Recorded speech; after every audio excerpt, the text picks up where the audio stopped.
now President Bush.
About 30 seconds, we'll be going on the air.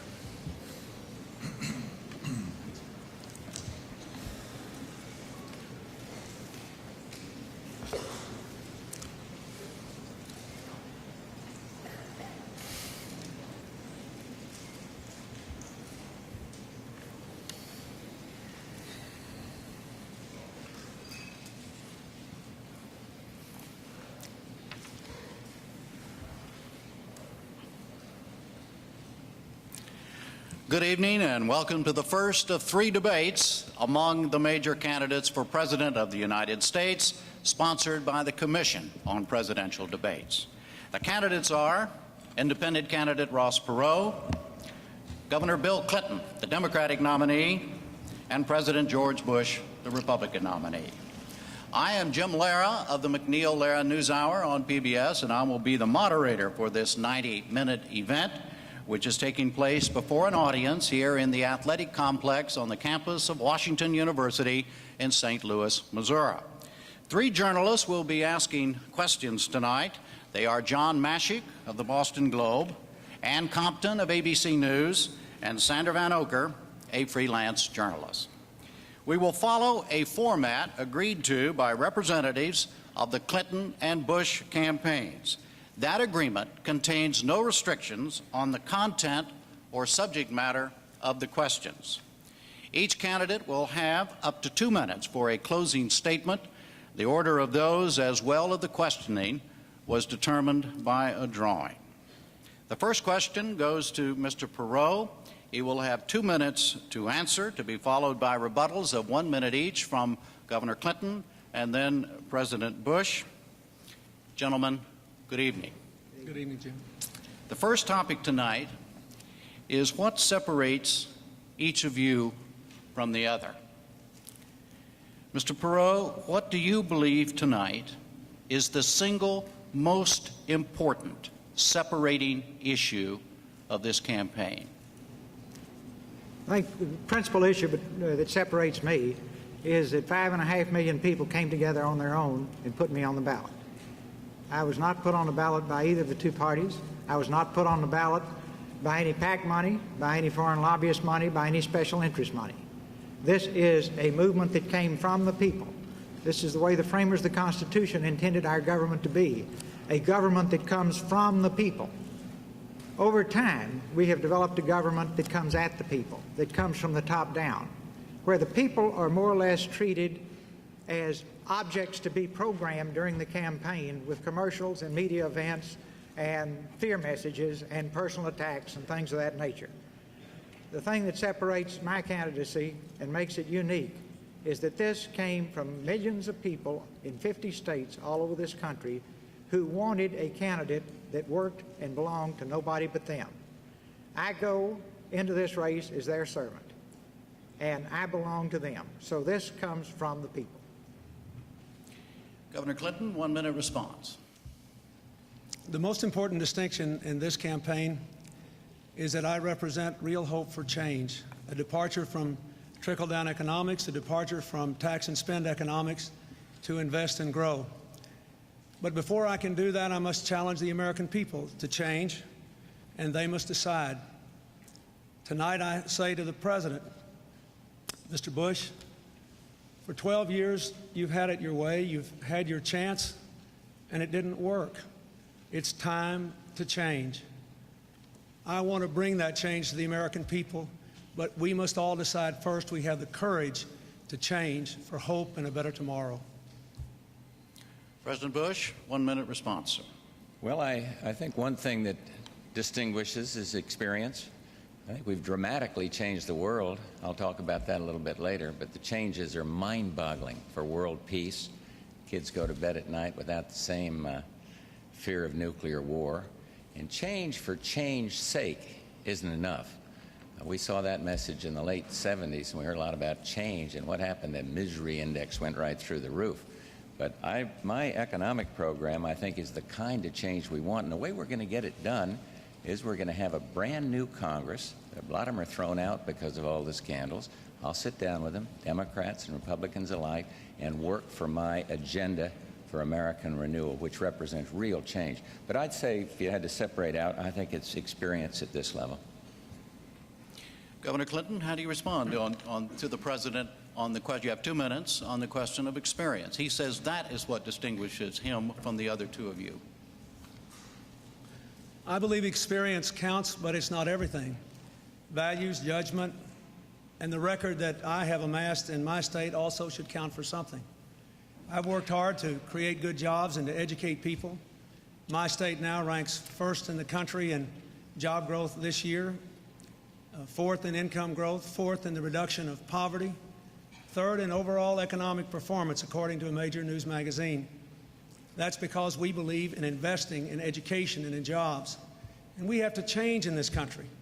You know, my wife Hillary gave me a book about a year ago in which the author defined insanity as just doing the same old thing over and over again and expecting a different result. We have got to have the courage to change.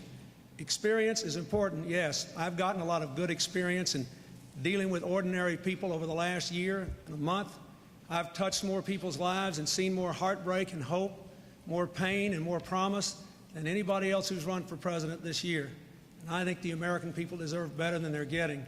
We have gone from first to 13th in the world in wages in the last 12 years since Mr. Bush and Mr. Reagan have been in. Personal income has dropped while people have worked harder in the last 4 years. There have been twice as many bankruptcies as new jobs created. We need a new approach. The same old experience is not relevant. We're living in a new world after the Cold War, and what works in this new world is not trickle down, not government for the benefit of the privileged few, not tax and spend, but a commitment to invest in American jobs and American education, controlling American health care costs, and bringing the American people together. That is what works. And you can have the right kind of experience and the wrong kind of experience. Mine is rooted in the real lives of real people, and it will bring real results if we have the courage to change. President Bush, 1 minute to respond. I just thought of another big difference here between me. I don't believe Mr. Perot feels this way, but I know Governor Clinton did because I want to accurately quote him. He thinks, I think he said that the country is coming apart at the seams. Now, I know that the only way he can win is to make everybody believe the economy is worse than it is. But this country's not coming apart at the seams, for heaven's sakes. We're the United States of America. We, in spite of the economic problems, we're the most respected economy around the world. Many would trade for it. We've been caught up in a global slowdown. We can do much, much better. But we ought not to try to convince the American people that America is a country that's coming apart at the seams. I would hate to be running for president and think that the only way I could win would be to convince everybody how horrible things are. Yes, there are big problems, and yes, people are hurting. But I believe that this agenda for American renewal that I have is the answer to do it. And I believe we can get it done now, whereas we didn't in the past, because you're going to have a whole brand new bunch of people in the Congress that are going to have to listen to the same American people I'm listening to. Mr. Perot, a minute response, sir. Well, they've got a point. I don't have any experience in running up a $4 trillion debt. I don't have any experience in gridlock government where nobody takes responsibility for anything and everybody blames everybody else. I don't have any experience in creating the worst public school system in the industrialized world, the most violent, crime-ridden society in the industrialized world. but I do have a lot of experience in getting things done. So if we're at a point in history where we want to stop talking about it and do it, I've got a lot of experience in figuring out how to solve problems, making the solutions work, and then moving on to the next one. I've got a lot of experience in not taking 10 years to solve a 10-minute problem. So if it's time for action, I think I have experience that counts.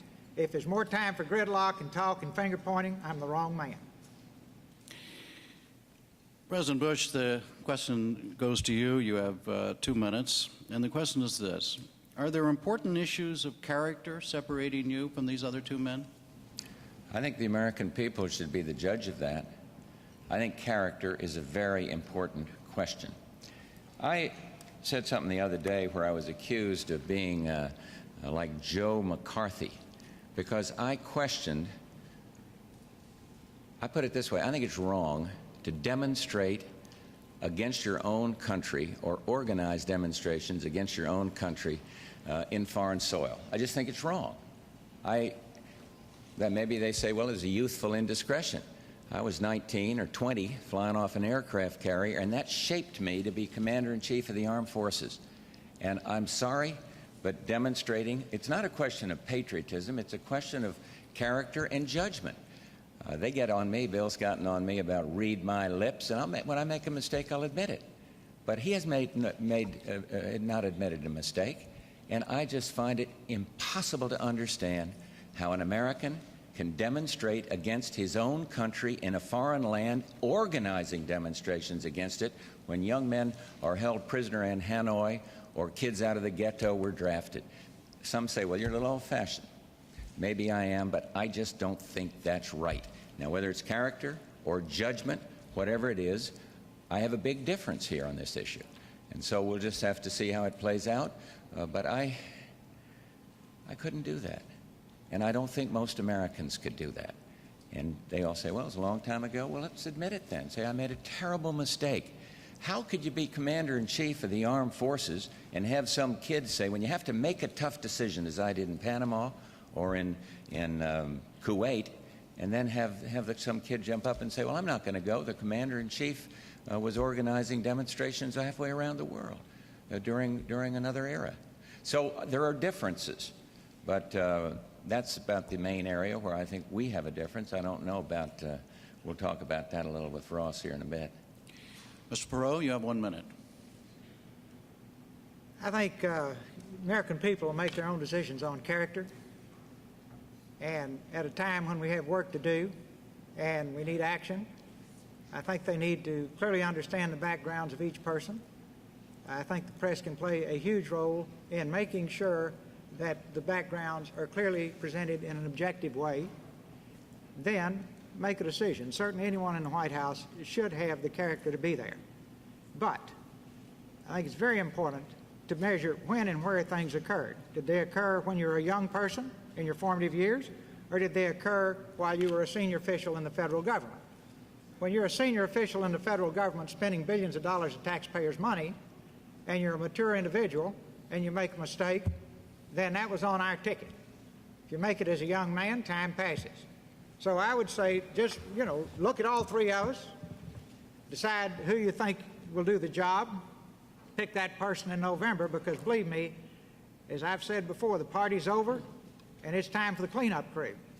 And we do have to have change, and people who never take responsibility for anything when it happens on their watch, and people who are in charge. Your time is up. Time is up. More later. More. Governor Clinton, you have 1 minute. Ross gave a good answer, but I've got to respond directly to Mr. Bush. You have questioned my patriotism. You even brought some right-wing congressmen into the White House to plot how to attack me for going to Russia in 1969, 1970, when over 50,000 other Americans did. Now, I honor your service in World War II. I honor Mr. Perot's service in uniform and the service of every man and woman who ever served, including Admiral Crowell, who was your chairman of the Joint Chiefs and who's supporting me. But when Joe McCarthy went around this country attacking people's patriotism, he was wrong. He was wrong. and a senator from Connecticut stood up to him named Prescott Bush. Your father was right to stand up to Joe McCarthy. You were wrong to attack my patriotism. I was opposed to the war, but I love my country. And we need a president who will bring this country together, not divide it. We've had enough division. I want to lead a unified country. All right, we move now to the subject of taxes and spending. The question goes to Governor Clinton for a 2-minute answer. It will be asked by Ann Compton. Governor Clinton, can you lock in a level here tonight on where middle-income families can be guaranteed a tax cut, or at the very least, at what income level they can be guaranteed no tax increase? The tax increase I have proposed triggers in at family incomes of $200,000 and above. Those are the people who in the 1980s had their incomes go up while their taxes went down. Middle-class people, defined as people with incomes of $52,000 and down, had their incomes go down while their taxes went up in the Reagan-Bush years because of 6 increases in the payroll taxes. So that is where my income limit would trigger. So there would be no tax increases below $200,000. My plan, notwithstanding my opponent's ad, my plan triggers in at gross incomes, family incomes of $200,000 and above. Then we want to give modest middle-class tax relief to restore some fairness, especially to middle-class people with families with incomes of under $60,000. In addition to that, the money that I raise from upper-income people and from asking foreign corporations just to pay the same income on their income earned in America that American corporations do will be used to give incentives back to upper-income people. I want to give people permanent incentives, an investment tax credit like President Kennedy and the Congress inaugurated in the early 60s to get industry moving again, a research and development tax credit, a low-income housing tax credit, a long-term capital gains proposal for new business and business expansions. We've got to have no more trickle-down. We don't need across-the-board tax cuts for the wealthy for nothing. We need to say, here's your tax incentive if you create American jobs the old-fashioned way. I'd like to create more millionaires than were created under Mr. Bush and Mr. Reagan, but I don't want to have 4 years where we have no growth in the private sector, and that's what's happened in the last 4 years. We're down 35,000 jobs in the private sector. We need to invest and grow, and that's what I want to do. President Bush, 1 minute, sir. Well, I have to correct one thing. I didn't question the man's patriotism. I questioned his judgment and his character. What he did in Moscow, that's fine. Let him explain it. He did. I accept that. What I don't accept is demonstrating and organizing demonstrations in a foreign country when your country's at war. I'm sorry. I cannot accept that. In terms of this one on taxes, spells out the biggest difference between us. I do not believe we need to go back to the Mondale proposals or the Dukakis proposals of tax and spend. Governor Clinton says $200,000, but he also says he wants to raise $150 billion. The taxing people over $200,000 will not get you $150 billion. And then when you add in his other spending proposals, regrettably, you end up socking it to the working man. That old adage that they use, we're going to soak the rich. We're going to soak the rich. It always ends up being the poor cab driver or the working man that ends up paying the bill. And so I just have a different approach. I believe the way to get the deficit down is to control the growth of mandatory spending programs and not raise taxes on the American people. We've got a big difference there. Mr. Perot, 1 minute.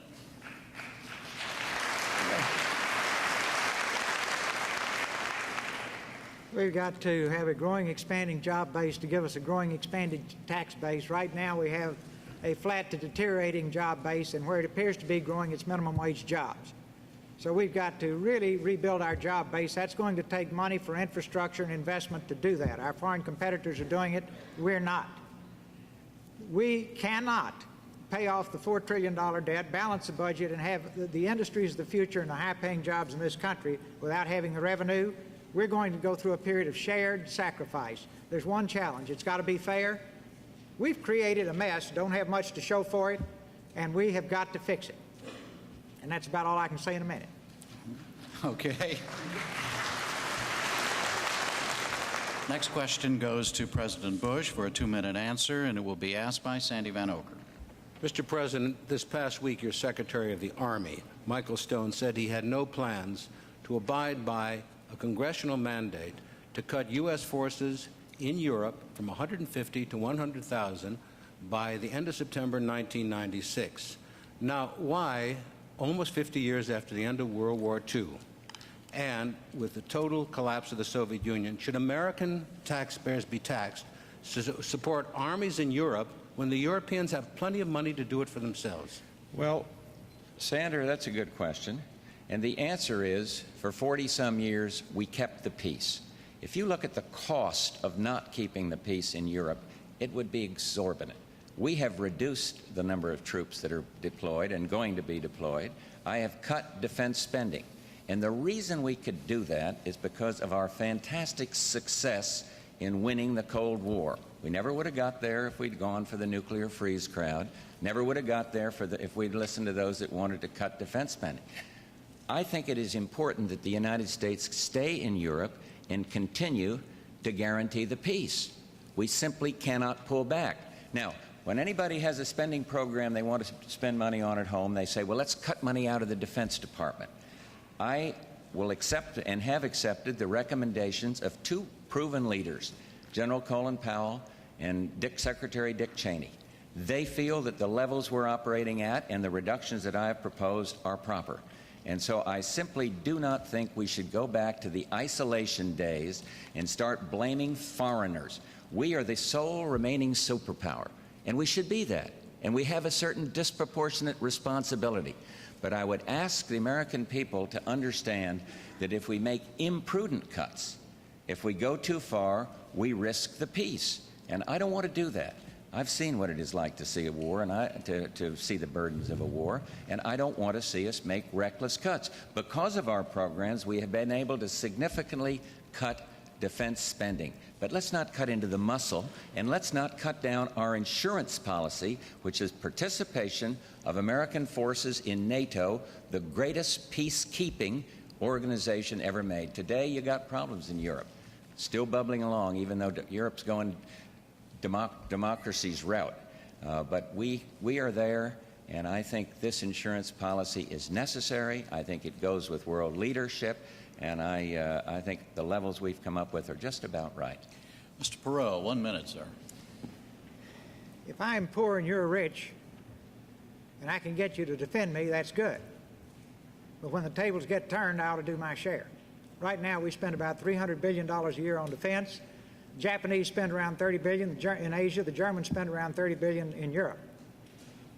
For example, Germany will spend $1 trillion building infrastructure over the next 10 years.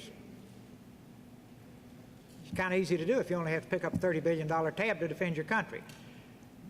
The European community is in a position to pay a lot more than they have in the past. I agree with the President. When they couldn't, we should have. Now that they can, they should.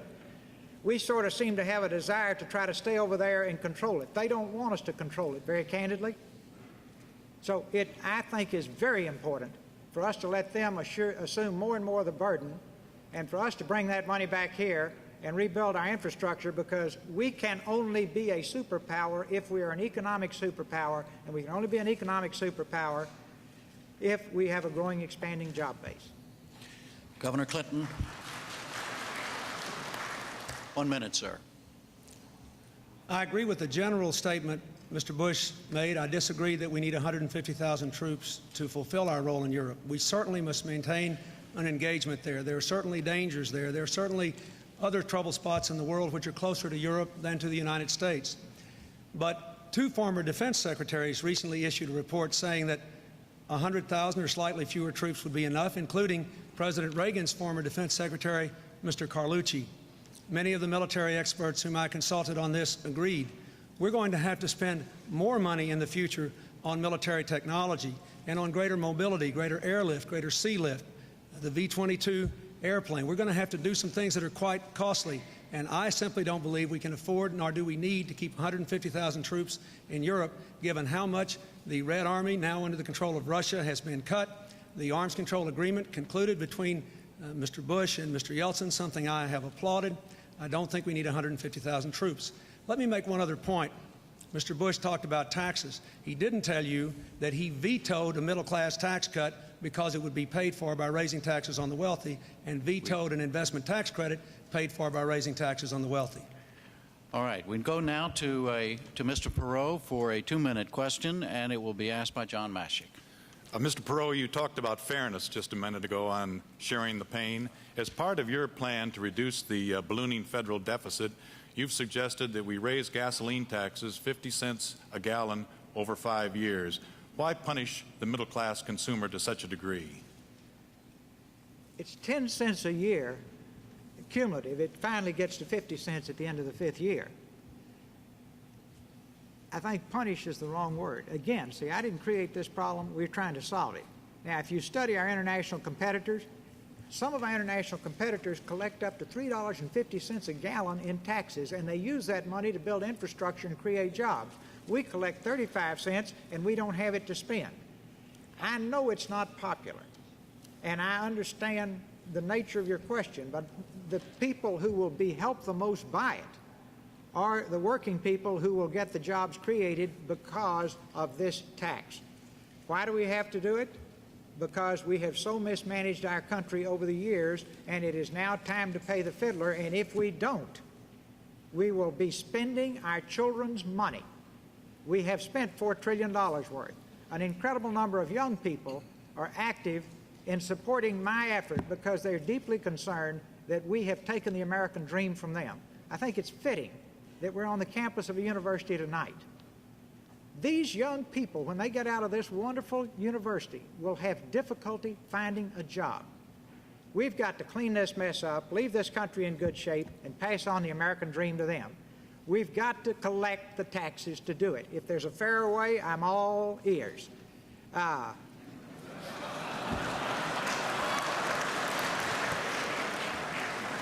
But, see, let me make it very clear. If people don't have the stomach to fix these problems, I think it's a good time to face it in November. If they do, then they will have heard the harsh reality of what we have to do. I'm not playing Lawrence Welk music tonight. All right, Governor Clinton, you have a minute, sir. I think Mr. Perot has confronted this deficit issue, but I think it's important to point out that we really have two deficits in America, not one. We have a budget deficit in the federal government, but we also have an investment, a jobs, an income deficit. People are working harder for less money than they were making 10 years ago, 2/3 of our people. A $1,600 drop in average income in just the last 2 years. The problem I have with the Perot prescription is that almost all economists who've looked at it say that if you cut the deficit this much, this quick, it will increase unemployment, it will slow down the economy. That's why I think we shouldn't do it that quickly. We have a disciplined reduction in the deficit of 50% over the next 4 years, but first, get incentives to invest in this economy, put the American people back to work. We've got to invest and grow. 9 Nobel Prize-winning economists and 500 others, including numerous Republican and Democratic business executives, have endorsed this approach because it offers the best hope to put America back to work and get our incomes rising instead of falling. President Bush, 1 minute, sir. The question was on fairness. I just disagree with Mr. Perot. I don't believe it is fair to slap a 50-cent a gallon tax over whatever many years on the people that have to drive for a living, people that go long distances. I don't think we need to do it. You see, I have a fundamental difference. I agree with what he's talking about in trying to get the spending down and the discipline, although I think we ought to totally exempt Social Security. But he's talking tough medicine, and I think that's good. I disagree with the tax and spend philosophy. You see, I don't think we need to tax more and spend more and then say that's going to make the problem better, and I'm afraid that's what I think I'm hearing from Governor Clinton. I believe what you need to do is some of what Ross is talking about, control the growth of mandatory spending and get taxes down. He's mentioned some ways to do it, and I agree with those. I've been talking about getting a capital gains cut forever, and his friends in Congress have been telling me that's a tax break for the rich. It would stimulate investment. I'm for an investment tax allowance. I am for a first-time a tax break for first-time home buyers, and with this new Congress coming in, gridlock will be gone, and I'll sit down with them and say, let's get this done. But I do not want to go the tax and spend route. All right, let's move on now to the subject of jobs. The first question goes to President Bush for 2 minutes, and John will ask that question. John? Mr. President, last month you came to St. Louis to announce a very lucrative contract for McDonnell Douglas to build F-15s for Saudi Arabia. In today's Post-Dispatch, a retired saleswoman, a 75-year-old woman named Marjorie Roberts, asked if she could ask a question of the candidate, said she wanted to register her concern about the lack of a plan to convert our defense-oriented industries into other purposes. How would you answer her? Well, I assume she was supportive of the decision on McDonnell Douglas. I assume she was supporting me on the decision to sell those airplanes. I think it's a good decision. Took a little heat for it, but I think it was the correct decision to do, and we worked it out. And indeed, we're moving forward all around the world in a much more peaceful way. So that one we came away with, which in creating jobs for the American people. I would simply say to her, look, take a look at what the President has proposed on job retraining. When you cut back on defense spending, some people are going to be thrown out of work. If you throw another 50,000 kids on the street because of cutting recklessly in troop levels, you're going to put a lot more out on work. I would say to them, look at the job retraining programs that we're proposing. Therein is the best answer to her. And another one is stimulate investment in savings. I mean, we've got big economic problems, but we are not coming apart at the seams. We're ready for a recovery with interest rates down and inflation down, the cruelest tax of all, caught up in a global slowdown right now, but that will change if you go with the programs I've talked about and if you help with job retraining and education. I am a firm believer that our America 2000 education problem is the answer. A little longer run, it's going to take a while to educate, but it is a good program. So her best hope for short term is job retraining if she was thrown out of work at a defense plant. But tell her it's not all that gloomy. We're the United States. We faced tough problems before. Look at the misery index when the Democrats had both the White House and the Congress. It was just right through the roof. Now, we can do better, and the way to do better is not to tax and spend, but to retrain, get that control of the mandatory spending programs. I am much more optimistic about this country than some. Mr. Perot? Mr. Perot, you have 1 minute, sir. Well, your defense industries are going to have to convert to civilian industries. Many of them are. And the sooner they start, the sooner they'll finish. And there will be a significant transition. And it's very important that we not continue to let our industrial base deteriorate. We had someone who I'm sure regrets said it in the President's staff, said he didn't care whether we made potato chips or computer chips. Well, anybody that thinks about it cares a great deal. Number one, you make more making computer chips than you do potato chips. Number two, 19 out of 20 computer chips that we have in this country now come from Japan. We've given away whole industries. So as we phase these industries over, there's a lot of intellectual talent in these industries. A lot of these people and industries can be converted to the industries of tomorrow. And that's where the high-paying jobs are. We need to have a very carefully thought-through phase over. Now, we practice 19th century capitalism. The rest of the world practices 21st century capitalism. We've got, I can't handle that in a minute, but I hope we can get back into it later. In the rest of the world, the countries and the businesses would be working together to make this transition in an intelligent way. Governor Clinton, you have 1 minute, sir. We must have a transition plan to convert from a defense to a domestic economy. No other nation would have cut defense as much as we already have without that. There are 200,000 people unemployed in California alone because we have cut defense without planning to retrain them and to reinvest in the technologies of the future here at home. That is what I want to do. This administration may say they have a plan, but the truth is they have not even released all the money, the paltry sum of money that Congress appropriated. I want to take every dollar by which we reduce defense and reinvest it in technologies for the 21st century, in new transportation and communication and environmental cleanup technologies. Let's put the American people to work, and let's build the kind of high-tech, high-wage, high-growth economy that the American people deserve. All right, the next question goes to Mr. Perot for a 2-minute answer. It will be asked by Ann. Ann? Mr. Perot, you talked a minute ago about rebuilding the job base, but is it true what Governor Clinton just said, that that means that unemployment will increase, that it'll slow the economy? And how would you specifically use the powers of the presidency to get more people back into good jobs immediately? Step one, the American people send me up there the day after election. I'll get with the Congress. We won't even wait till inauguration. And I'll ask the President to help me, and I'll ask his staff to help me. And we will start putting together teams to put together to take all the plans that exist and do something with them. Please understand, there are great plans lying all over Washington nobody ever executes. It's like having a blueprint for a house you never built. You don't have anywhere to sleep. Now, our challenge is to take these things, do something with them. Step one, you want to put America back to work, clean up the small business problem. Have one task force that work on that. The second, you've got your big companies that are in trouble, including the defense industries. Have another one on that. Have a third task force on new industries of the future to make sure we nail those for our country and they don't wind up in Europe and Asia. Convert from 19th to 21st century capitalism. See, we have an adversarial relationship between government and business. Our international competitors that are cleaning our plate have an intelligent relationship between government and business and a supportive relationship. Then have another task force on crime, because next to jobs, our people are concerned about their safety.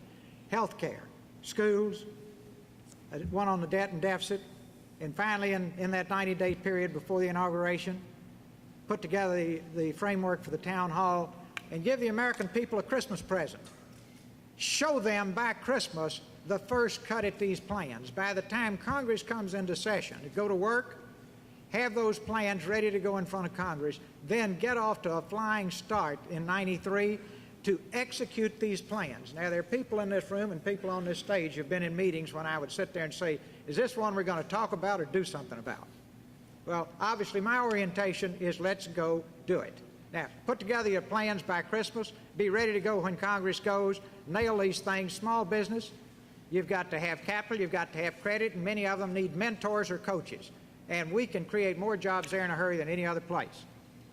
Governor Clinton, 1 minute. This country desperately needs a jobs program, and my first priority would be to pass a jobs program, to introduce it on the first day I was inaugurated. I would meet with the leaders of the Congress, with all the newly elected members of the Congress, and there's many others with whom I could meet between the time of the election and the inauguration, and we would present a jobs program. Then we would present a plan to control health care costs and phase in health care coverage for all Americans. Until we control health care costs, we're not going to control the deficit. It is the #1 culprit. But first, we must have an aggressive jobs program. I live in a state where manufacturing job growth has far outpaced the nation in the last few years, where we have created more private sector jobs since Mr. Bush has been president than have been created in the entire rest of the country, where Mr. Bush's labor secretary said the job growth has been enormous. We've done it in Arkansas. Give me a chance to create these kind of jobs in America. We can do it. I know we can. President Bush, 1 minute. We've got the plan announced for what we can do for small business. I've already put forward things that will get this country working fast, some of which have been echoed here tonight. Investment tax allowance, capital gains reduction, more on research and development, tax credit for first-time home buyers. What I'm going to do is say to Jim Baker when this campaign is over, all right, let's sit down now. You do in domestic affairs what you've done in foreign affairs. Be the kind of the economic coordinator of all the domestic side of the house, and that includes all the economic side, all the training side, and bring this program together. We're going to have a new Congress, and we're going to say to them, you've listened to the voters the way we have. Nobody wants gridlock anymore, and so let's get the program through. And I believe it'll work, because as Ross said, we got the plans. The plans are all over Washington, and I've put ours together in something called the Agenda for American Renewal, and it makes sense. It's sensible. It creates jobs. It gets to the base of the kind of jobs we need. And so I'll just be asking for support to get that put into effect. All right, the next question goes to Governor Clinton for 2 minutes. It will be asked by Sandy. Governor Clinton, when a president running for the first time gets into the office and wants to do something about the economy, he finds in Washington there's a person who has much more power over the economy than he does, the chairman of the Federal Reserve Board, accountable to no one. That being the case, would you go along with proposals made by Treasury Secretary James Brady and Congressman Lee Hamilton to make the Federal Reserve Board chairman somehow more accountable to elected officials? Well, let me say that I think that we might ought to review the terms and the way it works, but frankly, I don't think that's the problem today. We have low interest rates today. At least we have low interest rates that the Fed can control. Our long-term interest rates are still pretty high because of our deficit and because of our economic performance. And there was a terrible reaction internationally to Mr. Bush saying he was going to give us 4 more years of trickle-down economics, another across-the-board tax cut, and most of it going to the wealthy with no real guarantee of investment. But I think the important thing is to use the powers the president does have on the assumption that given the condition of this economy, we're going to keep interest rates down if we have the discipline to increase investment and reduce the debt at the same time. That is my commitment. I think the American people are hungry for your action. I think Congress is hungry for someone who will work with them instead of manipulate them, someone who will not veto a bill that has an investment tax credit, middle-class tax relief, research and development tax credits, as Mr. Bush has done. Give me a chance to do that. I don't have to worry, I don't think, in the near term about the Federal Reserve. Their policies, so far, it seems to me, are pretty sound. President Bush, you have 1 minute. I don't think the Fed ought to be put under the executive branch. There is separation there. I think that's fine. Alan Greenspan is respected. I've had some arguments with him about the speed in which we might have lowered rates. But Governor Clinton, he talks about the reaction to the markets. There was a momentary fear that he might win, and that the markets went down like that. So I don't think we can judge on. The stock market has been strong. It's been very strong since I've been president, and they recognize we got great difficulties, but they're also much more optimistic than the pessimists we have up here tonight. In terms of vetoing tax bills, you're darn right. I am going to protect the American taxpayer against the spend and tax Congress, and I'm going to keep on vetoing them because I don't think we are taxed too little. I think the government's spending too much. So Governor Clinton can label it tax for the rich or anything he wants. I'm going to protect the working man by continuing to veto and to threaten veto until we get this new Congress, when then we're going to move forward on our plan. I've got to protect them. Mr. Perot, 1 minute. Keep the Federal Reserve independent, but let's live in a world of reality. We live in a global economy, not a national economy. These interest rates we have now don't make any sense. We have a $4 trillion debt, and only in America would you finance 70% of it 5 years or less. So 70% of our debt is 5 years or less. It's very interest sensitive. We have a 4% gap between what we pay for treasuries and what Germany pays for 1 to 5 year treasuries. That gap is going to close because the Arabs, the Japanese, and folks in this country are going to start buying German treasuries because they can get more money. Every time our interest rates go up 1%, that adds $28 billion to the deficit, or to the debt, whichever place you want to put it. We are sitting on a ticking bomb, folks, because we have totally mismanaged our country, and we had better get it back under control. Just think, in your own business, if you had all of your long-term problems financed short-term, you'd go broke in a hurry. All right, we're going to move to foreign affairs. The first question goes to Mr. Perot for a 2-minute answer, and Sandy will ask it. Mr. Perot, in the post-war Cold War environment, what should be the overriding U.S. national interest? And what can the United States do, and what can it afford to do to defend that national interest? Well, again, if you're not rich, you're not a superpower, so we have two that I'd put as number one. I have 1 and 1A. One is we've got to have the money to be able to pay for defense. And we've got to manufacture here. Believe it or not, folks, you can't ship it all overseas. You got to make it here. And you can't convert from potato chips to airplanes in an emergency. See, Willow Run could be converted from cars to airplanes in World War II because it was here. We've got to make things here. You just can't ship them overseas anymore. I hope we talk more about that. Second thing, on priorities, we've got to help Russia succeed in its revolution and all of its republics. When we think of Russia, remember, we're thinking of many countries now. We've got to help them. That's pennies on the dollar compared to renewing the Cold War. Third, we've got all kinds of agreements on paper and some that are being executed on getting rid of nuclear warheads.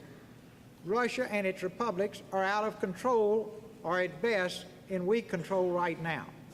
It's a very unstable situation. You've got every rich Middle Eastern country over there trying to buy nuclear weapons, as you well know, and that will lead to another 5-star migraine headache.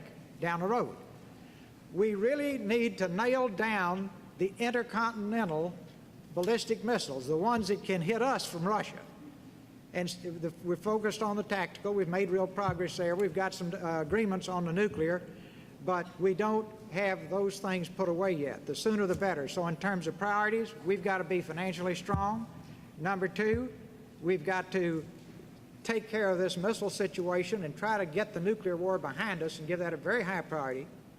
And number three, we need to help and support Russia and the republics in every possible way to become democratic, capitalistic societies and not just sit back and let those countries continue in turmoil, because they could go back worse than things used to be. And believe me, there are a lot of old boys in the KGB and the military that liked it better the way it used to be. Thank you. Governor Clinton, 1 minute. In order to keep America the strongest nation in the world, we need some continuity and some change. There are three fundamental challenges. First of all, the world is still a dangerous and uncertain place. We need a new military and a new national security policy equal to the challenges of the post-Cold War era. A smaller permanent military force, but one that is more mobile, well-trained with high-technology equipment. We need to continue the negotiations to reduce the nuclear arsenals in the Soviet Union, the former Soviet Union, and the United States. We need to stop this proliferation of weapons of mass destruction. Second, we have to face that in this world, economic security is a whole lot of national security. Our dollar's at an all-time low against some foreign currencies. We're weak in the world. We must rebuild America's strength at home. And finally, we ought to be promoting the democratic impulses around the world. Democracies are our partners. They don't go to war with each other. They're reliable friends in the future. National security, economic strength, democracy. President Bush, 1 minute. Well, we still are the envy of the world in terms of our military. There's no question about that. We're the envy of the world in terms of our economy, in spite of the difficulties we're having. There's no question about that. Our exports are dramatically up. I might say to Mr. Perot, I can understand why you might have missed it, because there's so much fascination by trivia, but I worked out a deal with Boris Yeltsin to eliminate, get rid of entirely the most destabilizing weapons of all, the SS-18, the big intercontinental ballistic missile. I mean, that's been done. And thank God it has, because the parents of these young people around here go to bed at night without the same fear of nuclear war. We made dramatic progress. And so we've got a good military. The question is, we get a new military, get the best in the world. We got it. And they're keeping the peace. And they're respected around the world. And we are more respected because the way we have conducted ourselves. We didn't listen to the nuclear freeze crowd. We said peace through strength, and it worked, and the Cold War is over. And America understands that. But we're so turned so inward, we don't understand the global picture. And we are helping democracy. Ross, the Freedom Support Act is something that I got through the Congress, and it's a very good thing, because it does exactly what you say, and I think you agree with that, to help Russian democracy. And we're going to keep on doing that. All right, next question is for Governor Clinton, and John will ask it. Governor Clinton, you've accused the president of coddling tyrants, including those in Beijing. As president, how would you exert U.S. power to influence affairs in China? I think our relationships with China are important, and I don't think we want to isolate China. But I think it is a mistake for us to do what this administration did when all those kids went out there carrying the Statue of Liberty in Tiananmen Square. Mr. Bush sent two people in secret to toast the Chinese leaders and basically tell them not to worry about it. They rewarded him by opening negotiations with Iran to transfer nuclear technology. That was their response to that sort of action. Now that voices in the Congress and throughout the country have insisted that we do something about China, look what has happened. China has finally agreed to stop sending us products made with prison labor, not because we coddled them, but because the administration was pushed into doing something about it. And recently, the Chinese have announced that they're going to lower some barriers to our products, which they ought to do, since they have a $15 billion trade surplus with the United States under Mr. Bush, the second biggest surplus of all, second to Japan. So I would be firm. I would say, if you want to continue most favored nations status for your government-owned industries as well as your private ones, Observe human rights in the future. Open your society. Recognize the legitimacy of those kids that were carrying the Statue of Liberty. If we can stand up for our economic interests, we ought to be able to pursue the democratic interests of the people in China, and over the long run, they'll be more reliable partners.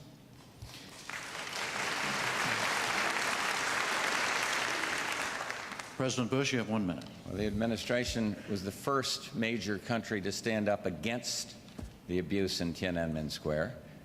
We are the ones that worked out the prison labor deal. We are the ones that have lowered the barrier to products, but Carla Hill's negotiation. I am the one that said, let's keep the MFN because you see China moving towards a free market economy. To do what the Congress and Governor Clinton is suggesting, you would isolate and ruin Hong Kong. They are making some progress, not enough for us. We were the first ones to put sanctions on. We still have them on some things. But the Governor Clinton's philosophy is isolate them.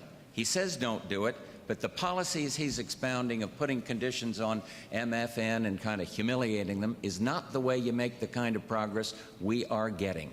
And I've stood up with these people, and I understand what you have to do to be strong in this situation, and it's moving. Not as fast as we'd like, but you isolate China and turn them inward, and then we've made a tremendous mistake.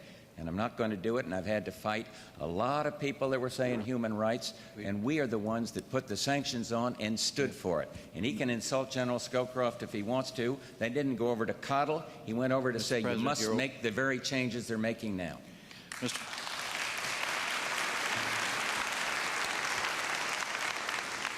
1 minute, Mr. Perot. China's a huge country, broken into many provinces. It has some very elderly leaders that will not be around too much longer. Capitalism is growing and thriving across big portions of China. Asia will be our largest trading partner in the future. It will be a growing and a closer relationship. We have a delicate, tight wire walk that we must go through at the present time to make sure that we do not cozy up to tyrants, to make sure that they don't get the impression that they can suppress their people.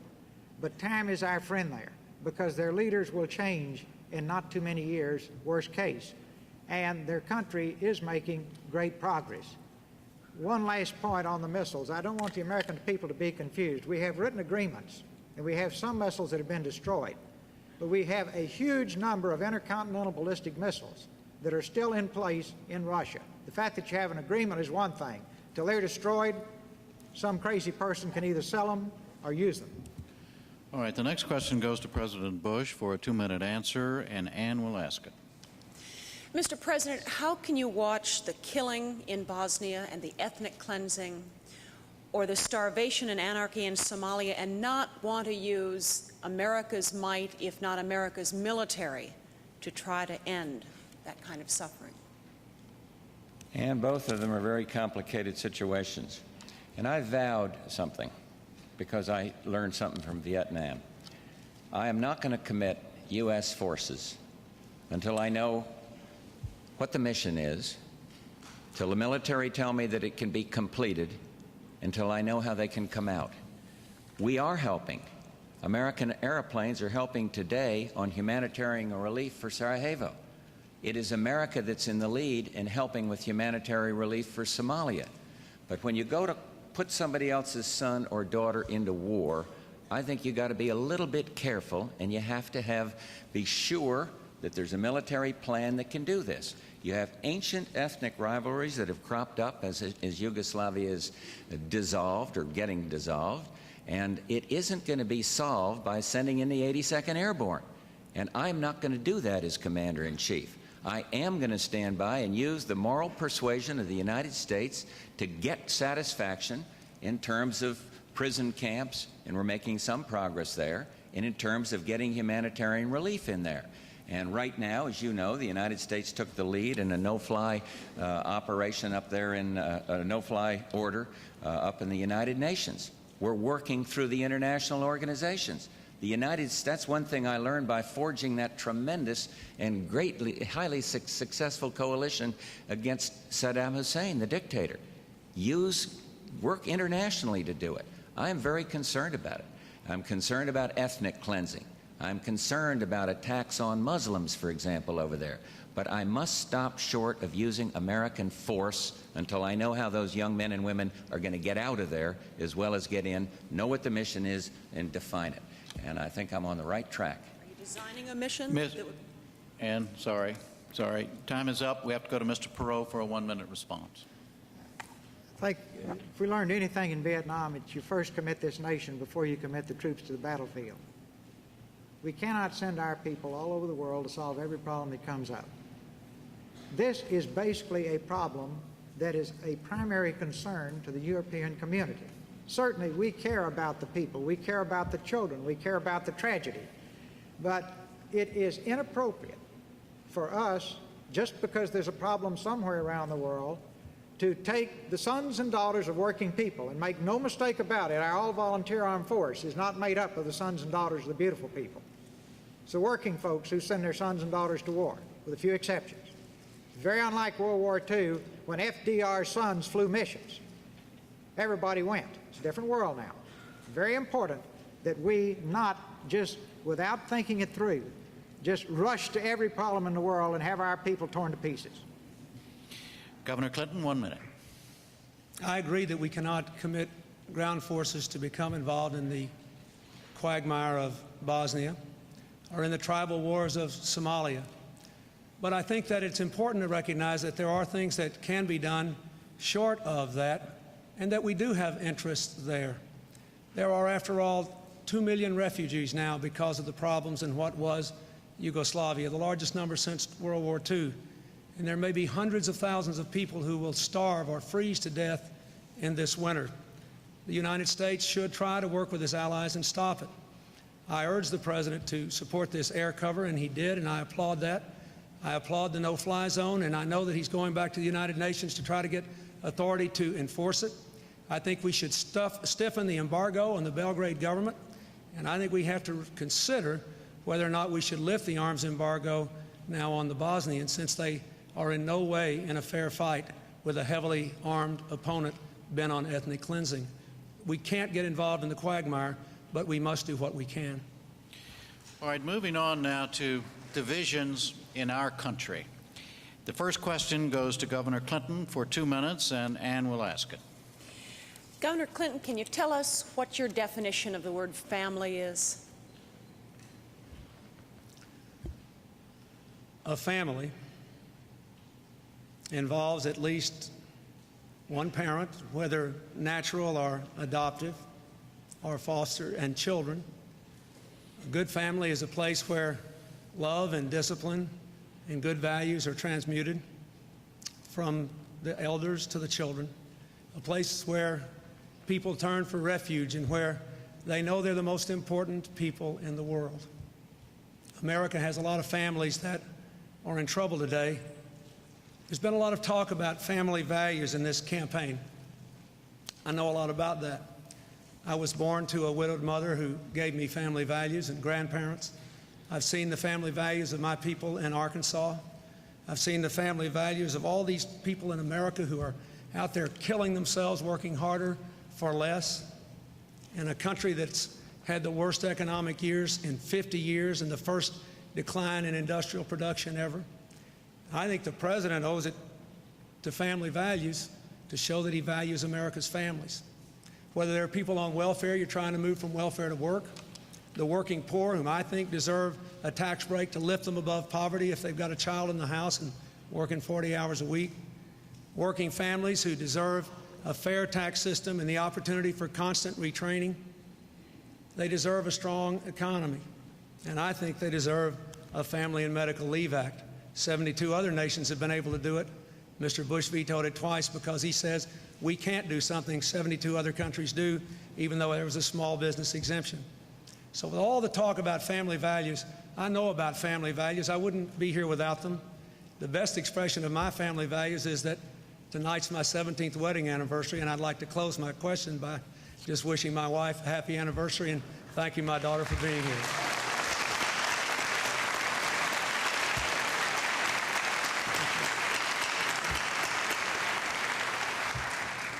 President Bush, 1 minute.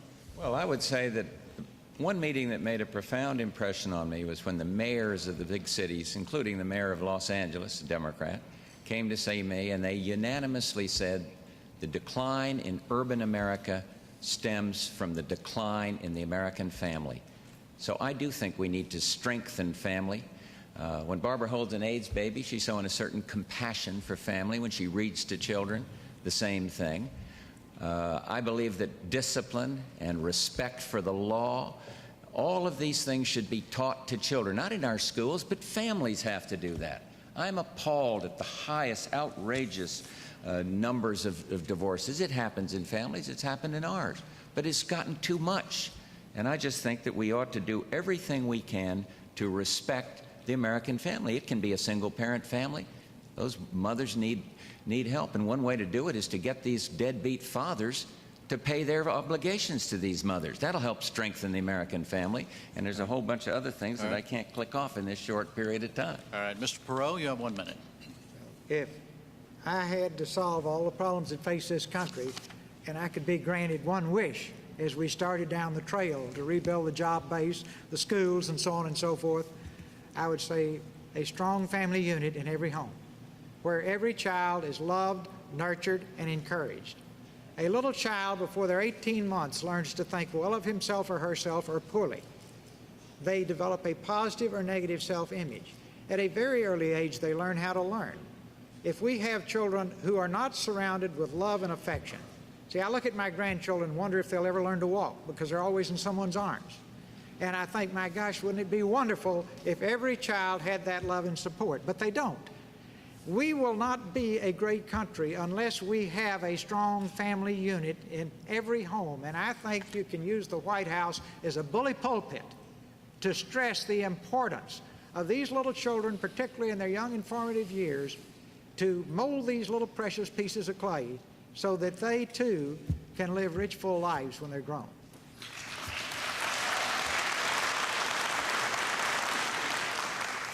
New question, 2-minute answer, goes to President Bush. Sandy will ask it.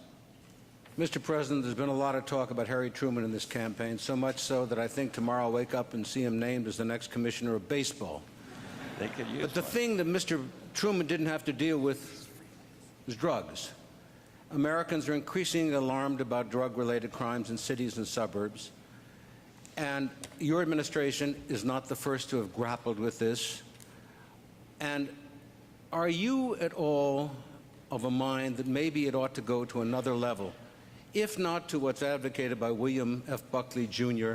and Milton Friedman, legalization, somewhere between there and where we are now? No, I don't think that's the right answer. I don't believe legalizing narcotics is the answer. I just don't believe that's the answer. I do believe that there's some fairly good news out there. The use of cocaine, for example, by teenagers is dramatically down. But we've got to keep fighting on this war against drugs. We're doing a little better in interdiction. Many of the countries below that used to say, well, this is the United States problem, if you'd get the demand down, then we wouldn't have the problem, are working cooperatively with the DEA and other law, the military. We're using the military more now in terms of interdiction. Our funding for recovery is up, recovering the addicts. Where we're not making the progress, Sander, is we're making it in teenagers. And thank God, because I thought what Ross said was most appropriate about these families and these children. But where we're not making it is with the confirmed addicts. And I'll tell you one place that's working well, and that is the private sector. Jim Burke and this task force that he has, you may know about it. I'll tell the American people, but this man said, I'll get you $1 million a day in pro bono advertising, something that's very hard for the government to do, and he went out and he did it. And people are beginning to educate through this program, teaching these kids you shouldn't use drugs. So we're still in the fight, but I must tell you, I think legalization of narcotics or something of that nature in the face of the medical evidence would be totally counterproductive. And I oppose it, and I'm going to stand up and continue to oppose it. Mr. Perot? Mr. Perot, 1 minute. Anytime you think you want to legalize drugs, go to a neonatal unit, if you can get in. They're between 100 and 200% capacity up and down the East Coast. And the reason is crack babies being born. Babies in the hospital 42 days. Typical cost to you and me is $125,000. Again and again and again, the mother disappears in 3 days. The child becomes a ward of the state because he's permanently and genetically damaged. Just look at those little children, and if anybody can even think about legalizing drugs, they've lost me. Now let's look at priorities. You know, we went on the Libyan raid. Remember that one? Because we were worried to death that Gaddafi might be building up chemical weapons. We've got chemical warfare being conducted against our children on the streets in this country all day, every day, and we don't have the will to stamp it out. And again, if I get up there, if you send me, we're going to have some blunt talks about this, and we're really going to get out in the trenches and say, is this one you want to talk about or fix? Because talk won't do it, folks. There are guys that couldn't get a job, third shift in a Dairy Queen, driving BMWs and Mercedes selling drugs. And these old boys are not going to quit easy.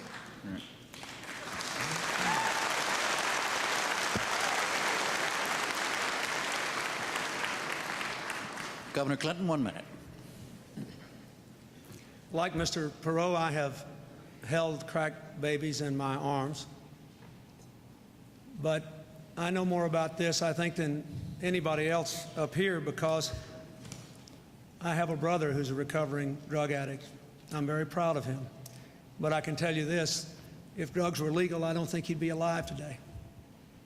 I am adamantly opposed to legalizing drugs. He is alive today because of the criminal justice system. That's a mistake. What should we do? First, we ought to prevent more of this on the street.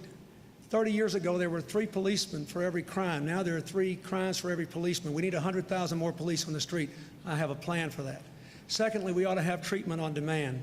Thirdly, we ought to have boot camps for first-time nonviolent offenders so they can get discipline and treatment and education and get reconnected to the community before they're severed and sent to prison where they can learn how to be first-class criminals. There is a crime bill that lamentably was blocked from passage once again, mostly by Republicans in the United States Senate, which would have addressed some of these problems. That crime bill is going to be one of my highest priorities next January if I become president.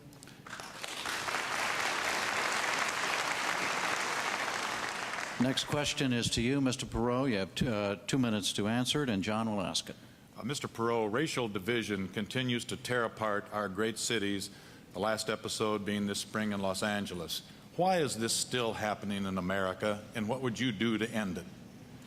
All right, this is a relevant question here tonight. First thing I'd do is during political campaigns, I would urge everybody to stop trying to split this country into fragments and appeal to the differences between us and then wonder why the melting pot's all broken to pieces after November the 3rd.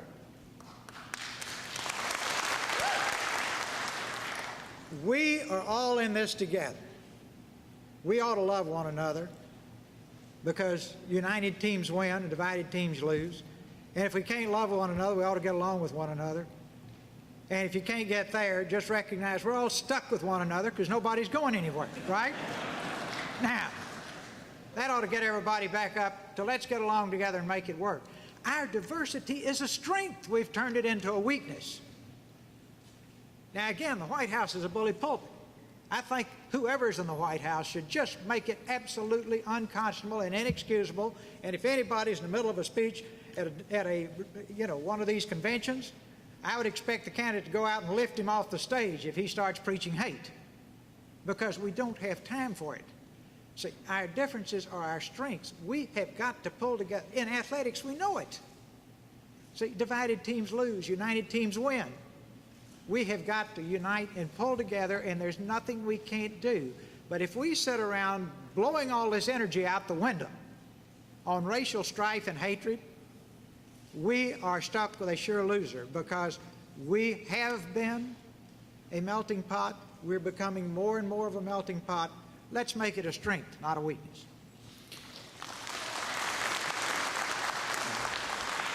Governor Clinton, 1 minute. I grew up in the segregated South, thankfully raised by a grandfather with almost no formal education, but with a heart of gold, who taught me early that all people were equal in the eyes of God. I saw the winds of hatred divide people and keep the people of my state poorer than they would have been spiritually and economically. And I've done everything I could in my public life to overcome racial divisions. We don't have a person to waste in this country. We are being murdered economically because we have too many dropouts, we have too many low birth weight babies, we have too many drug addicts as kids, we have too much violence, we are too divided by race, by income, by region. And I have devoted a major portion of this campaign to going across this country and looking for opportunities to go to white groups and African American groups and Latino groups and Asian American groups and say the same thing. If the American people cannot be brought together, we can't turn this country around. If we can come together, nothing can stop us.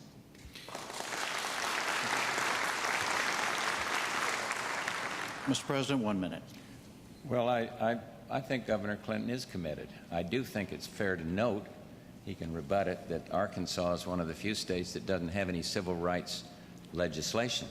I've tried to use the White House as the bully pulpit, speaking out against discrimination. We've passed 2 very forward-looking civil rights bills. It's not going to be all done by legislation, but I do think that you need to make an appeal every time you can to eliminate racial divisions and discrimination. And I'll keep on doing that and pointing to some legislative accomplishment to back it out. I have to take 10 seconds here at the end. The red light isn't on yet. To say to Ross Perot, please don't say to the DEA agents on the street that we don't have the will to fight drugs. Please, I have watched these people. The same for our local law enforcement people. We're backing up every way we possibly can. But maybe you meant that some in the country don't have the will to fight it, but those that are out there on the front line, as you know, you've been a strong backer of law enforcement. Really, I just want to clear that up, have the will to fight it, and frankly, some of them are giving their lives. Time, Mr. President. All right, let's go now to another subject, the subject of health. The first question for 2 minutes is to President Bush, and John will ask it. Mr. President, yesterday, tens of thousands of people paraded past the White House to demonstrate their concern about the disease AIDS. A celebrated member of your commission, Magic Johnson, quit, saying that there was too much inaction.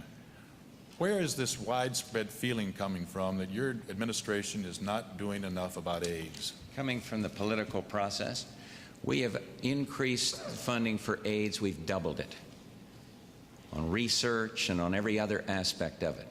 My request for this year was $4.9 billion for AIDS, 10 times as much per AIDS victim as per cancer victim.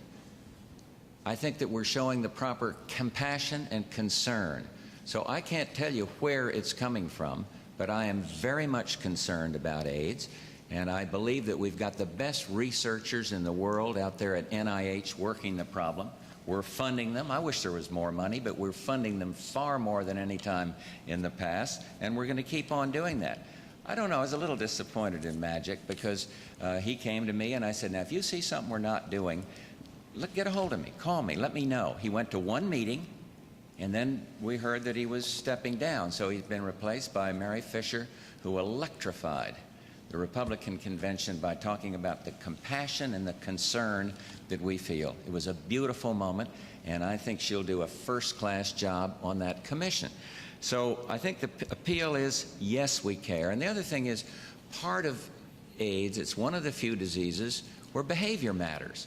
And I once called on somebody, well, change your behavior. If the behavior you're using prone to cause AIDS, change the behavior. Next thing I know, one of these ACT-UP groups is out saying Bush ought to change his behavior. You can't talk about it rationally.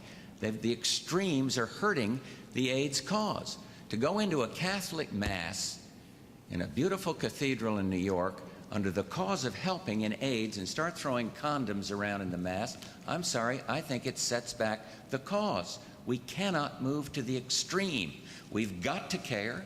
We've got to continue everything we can at the federal and the local level. Barbara, I think, is doing a superb job in destroying the myth about AIDS. And all of us are in this fight together. All of us care. Do not go to the extreme.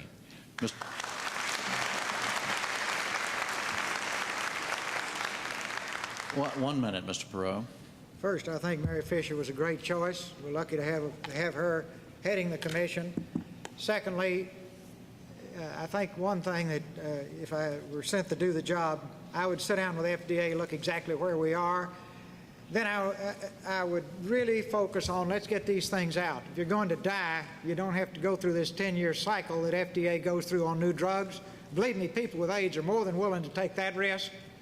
And we could be moving out to the human population a whole lot faster than we are on some of these new drugs. So I think we can expedite the problem there. Let me go back a minute to racial divisiveness.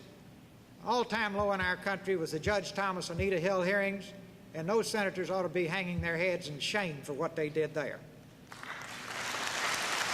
Second thing, not many times in your life when you get to talk to the whole country, but let me just say this to all of America. If you hate people, I don't want your vote.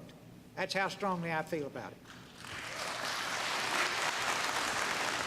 Governor Clinton, 1 minute. Over 150,000 Americans have died of AIDS. Well over 1.25 million Americans are HIV positive. We need to put one person in charge of the battle against AIDS to cut across all the agencies that deal with it. We need to accelerate the drug approval process. We need to fully fund the act named for that wonderful boy, Ryan White, to make sure we're doing everything we can on research and treatment. And the President should lead a national effort to change behavior, to keep our children alive in the schools, responsible behavior, to keep people alive. This is a matter of life and death. I've worked in my state to reduce teen pregnancy and illness among children, and I know it's tough. The reason Magic Johnson resigned from the AIDS Commission is because the statement you heard tonight from Mr. Bush is the longest and best statement he's made about it in public. And I'm proud of what we did at the Democratic Convention, putting 2 HIV-positive people on the platform, and I'm proud of the leadership that I'm going to bring to this country in dealing with the AIDS crisis.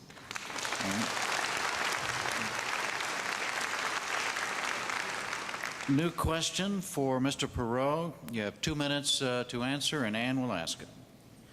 Mr. Perot, even if you've got what people say are the guts to take on changes in the most popular, the most sacred of the entitlements, Medicare, people say you haven't a prayer of actually getting anything passed in Washington. Since a president isn't a lone ranger, how in the world can you make some of those unpopular changes? 2 ways. Number one, if I get there, it will be a very unusual and historical event because the people,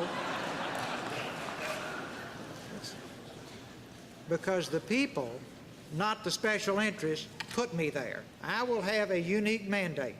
I have said again and again, and this really upsets the establishment in Washington, that we're going to inform the people in detail on the issues through an electronic town hall so that they really know what's going on.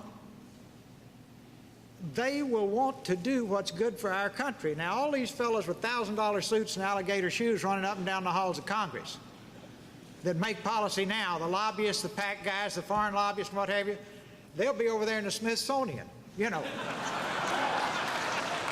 Because we're going to get rid of them. And the Congress will be listening to the people, and the American people are willing to have fair, shared sacrifice. They're not as stupid as Washington thinks they are. The American people are bright, intelligent, caring, loving people who want a great country for their children and grandchildren. And they will make those sacrifices. So I welcome that challenge, and just watch. Because if the American people send me there, we'll get it done. Now, everybody will faint in Washington. They've never seen anything happen in that town. This is a town where the White House says Congress did it, Congress says the White House did it, and I'm sitting there and say, well, who else could be around? You know, then when they get off by themselves, they said nobody did it. And yet the cash register is empty, and it used to have our money, the taxpayers' money, in it, and we didn't get the results. No, we'll get it done. We'll have to check.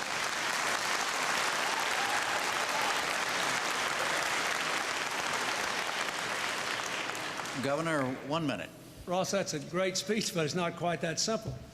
I mean, look at the facts. Both parties in Washington, the President and the Congress, have cut Medicare. The average senior citizen is spending a higher percentage of income on health care today than they were in 1965 before Medicare came in. The President's got another proposal to require them to pay $400 a year more for the next 5 years.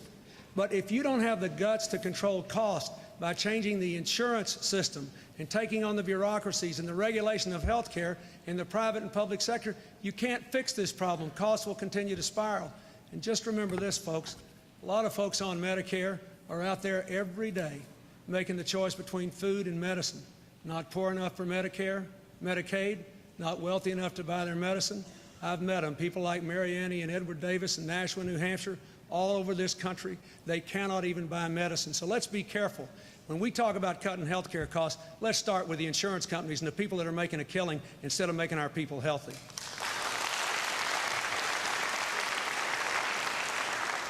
One minute, President Bush. Well, first place, I'd like to clear up something, because every 4 years, the Democrats go around and say, hey, Republicans are going to cut Social Security and Medicare. They started it again. I'm the president that stood up and said, don't mess with Social Security. And I'm not going to, and we haven't. And we are not going to go after the Social Security recipient. I have one difference with Mr. Perot on that, because I don't think we need to touch Social Security. What we do need to do, though, is control the growth of these mandatory programs. And Ross properly says, okay, there's some pain in that. But Governor Clinton refuses to touch that, simply refuses. So what we've got to do is control it to the growth, let it grow for inflation, let it grow for the amount of new people added, population, and then hold the line. And I believe that is the way you get the deficit down, not by the tax and spend program that we hear every 4 years, whether it's Mondale, Dukakis, whoever else it is. I just don't believe we ought to do that. So hold the line on Social Security and put a cap on the growth of the mandatory program. New question. It is for Governor Clinton. 2-minute answer. Sandy will ask it. Governor Clinton, Ann Compton has brought up Medicare. I remember in 1965 when Wilbur Mills of Arkansas, the chairman of Ways and Means, was pushing it through the Congress. The charge against it was it socialized medicine. One, Mr. Bush made that charge. Well, he served with him two years later in 1967, where I first met him. The second point, though, is that it is now skyrocketing out of control. People want it. We say it's going bonkers. Is not the Oregon plan applied to Medicaid rationing the proper way to go, even though the federal government last August ruled that violated the Americans with Disabilities Act of 1990? Well, I thought the Oregon plan should at least have been allowed to be tried, because at least the people in Oregon were trying to do something. But let me go back to the main point, Sandy. Mr. Bush is trying to run against Lyndon Johnson and Jimmy Carter and everybody in the world but me in this race. I have proposed a managed competition plan for health care. I will say again, you cannot control health care costs simply by cutting Medicare. Look what's happened. The federal government has cut Medicare and Medicaid in the last few years. States have cut Medicaid. We've done it in Arkansas under budget pressures. But what happens? More and more people get on the rolls as poverty increases. If you don't control the health care costs of the entire system, you cannot get control of it. Look at our program. We set up a national ceiling on health care costs tied to inflation and population growth, set by health care providers, not by the government. We provide for managed competition, not government models, in every state, and we control private and public health care costs. Now, just a few days ago, a bipartisan commission of Republicans and Democrats, more Republicans than Democrats, said my plan will save the average family $1,200 a year, more than the Bush plan will by the year 2000, $2.2 trillion in the next 12 years, $400 billion a year by the end of this decade. I've got a plan to control health care costs, but you can't just do it by cutting Medicare. You have to take on the insurance companies, the bureaucracies, and you have to have cost controls, yes, but keep in mind, we are spending 30% more on health care than any country in the world, any other country. And yet we have 35 million people uninsured. We have no preventive and primary care. The Oregon plan is a good start if the federal government's going to continue to abandon its responsibilities. I say if Germany can cover everybody and keep costs under inflation, if Hawaii can cover 98% of their people at lower health care costs than the rest of us, if Rochester, New York can do it, with 2/3 of the cost of the rest of us, America can do it too. I'm tired of being told we can't. I say we can. We can do better, and we must.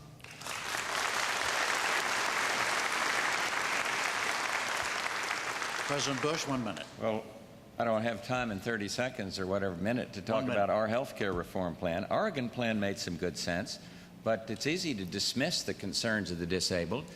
As president, I have to be sure that those waivers, which we're approving all over the place, are covered under the law. Maybe we can work it out. But the Americans for Disabilities Act, speaking about sound and sensible civil rights legislation, was the most foremost piece of legislation passed in modern times. And so we do have something more than a technical problem. Governor Clinton clicked off the things that you got to take on insurance companies and bureaucracies. He failed to take on somebody else, the malpractice suit people, those that bring these lawsuits against these frivolous trial lawyers' lawsuits that are running the cost of medical care up by 25 to 50 billion. And he refuses to put anything controls on these crazy lawsuits. If you want to help somebody, don't run the costs up by making doctors have to have 5 or 6 tests where one would do for fear of being sued, or have somebody along the highway not stop to pick up a guy and help him because he's afraid a trial lawyer will come along and sue him. We're suing each other too much and caring for each other too little. Mr. Perot, 1 minute.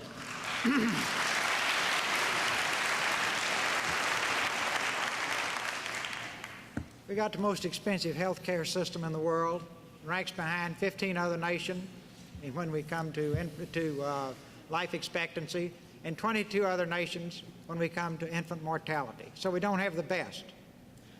Pretty simple, folks. If you're paying more and you don't have the best, if all else fails, go copy the people who have the best who spend less, right? But we can do better than that. Again, we've got plans lying all over the place in Washington. Nobody ever implements them. Now I'm back to square one. If you want to stop talking about it and do it, then I'll be glad to go up there and we'll get it done. But if you just want to keep the music going, just stay traditional this next time around. And this 4 years from now, you'll have everybody blaming everybody else for a bad health care system. Talk is cheap. Words are plentiful. Deeds are precious. Let's get on with it. And that's exactly what we're going to do. That was, in fact, the final question and answer. We're now going to move to closing statements. Each candidate will have up to 2 minutes. The order, remember, was determined by a drawing. And Mr. Perot, you were first. Well, it's been a privilege to be able to talk to the American people tonight. I make no bones about it. I love this country. I love the principle it's founded on. I love the people here. I don't like to see the country's principles violated. I don't like to see the people in a deteriorating economy and a deteriorating country because our government has lost touch with the people. The people in Washington are good people. We just have a bad system. We've got to change the system. It's time to do it because we have run up so much debt that time is no longer our friend.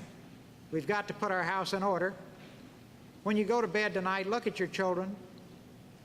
Think of their dreams. Think of your dreams as a child and ask yourself, isn't it time to stop talking about it? Isn't it time to stop creating images? Isn't it time to do it? Aren't you sick of being treated like an unprogrammed robot? Every 4 years, they send you all kinds of messages to tell you how to vote and then go back to business as usual. They told you at the Tax and Budget Summit that if you agreed to a tax increase, we could balance a budget. They didn't tell you that that same year they increased spending $1.83 for every dollar we increased taxes. That's Washington in a nutshell right there. In the final analysis, I'm doing this for your children when you look at them tonight. There's another group that I feel very close to, and these are the men and women who fought on the battlefield, the children, the families, the ones who died, the people who left parts of their bodies over there. I'd never ask you to do anything for me, but I owe you this, and I'm doing it for you. And I can't tell you what it means to me at these rallies when I see you, and you come up, and the look in your eyes, and I know how you feel, and you know how I feel. And then I think of the older people who are retired. They grew up in the Depression. They fought and won World War II. We owe you a debt we can never repay you, and the greatest repayment I can ever give is to recreate the American dream for your children and grandchildren. I'll give it everything I have if you want me to do it.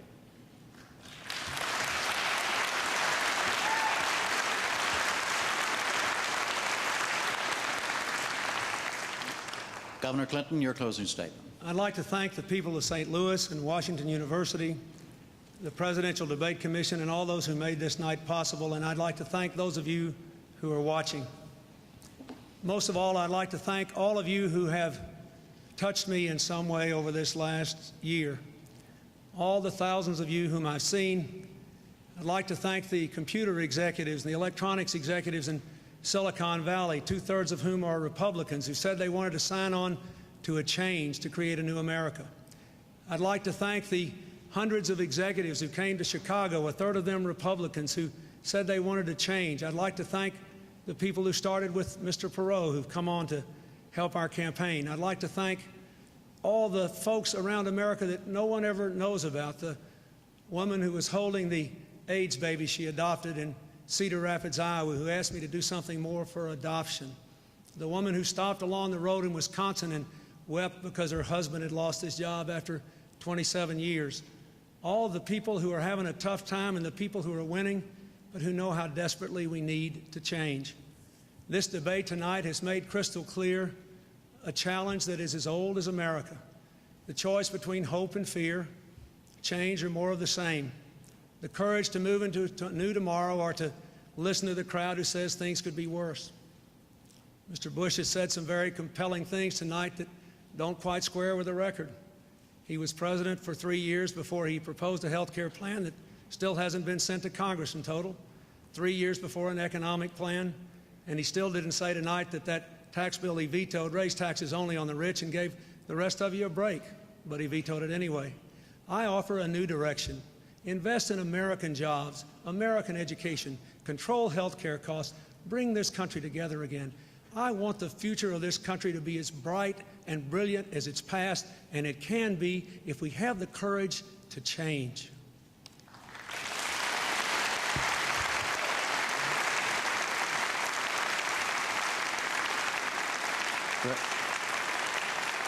President Bush, your closing statement.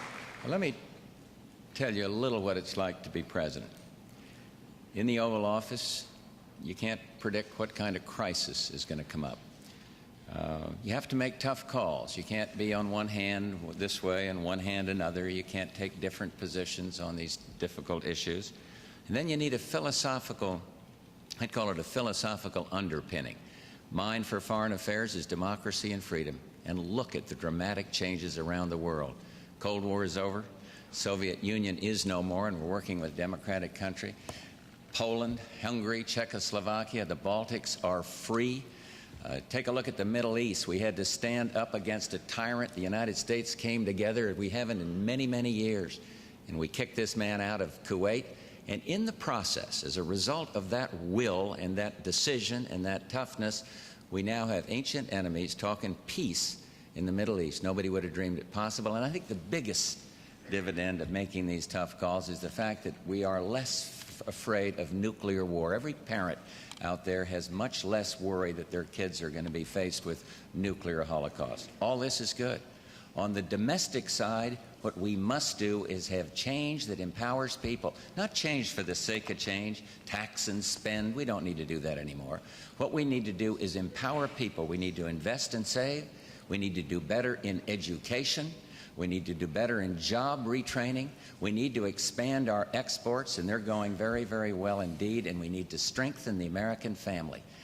I hope, as president, that I've earned your trust. I've admitted it when I make a mistake, but then I go on and help try to solve the problems. I hope I've earned your trust, because a lot of being president is about trust and character. And I ask for your support for 4 more years to finish this job. Thank you very, very much.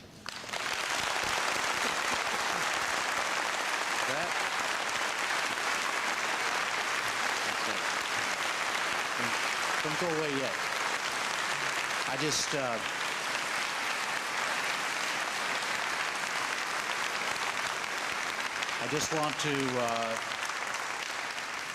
just want to thank the 3 panelists and thank the 3 candidates for participating, President Bush, Governor Clinton, and Mr. Perot. They will appear again together on October the 15th and again on October 19th. The next Tuesday there will be a debate among the three candidates for Vice President. And for now, from Washington University in St. Louis, Missouri, I'm Jim Lara. Thank you and good night.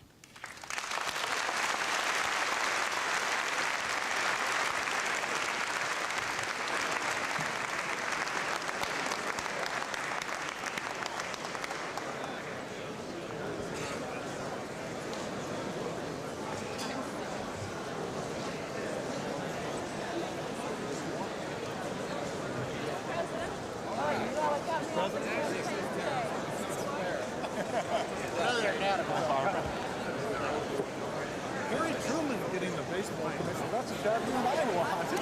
Not anymore. Not anymore.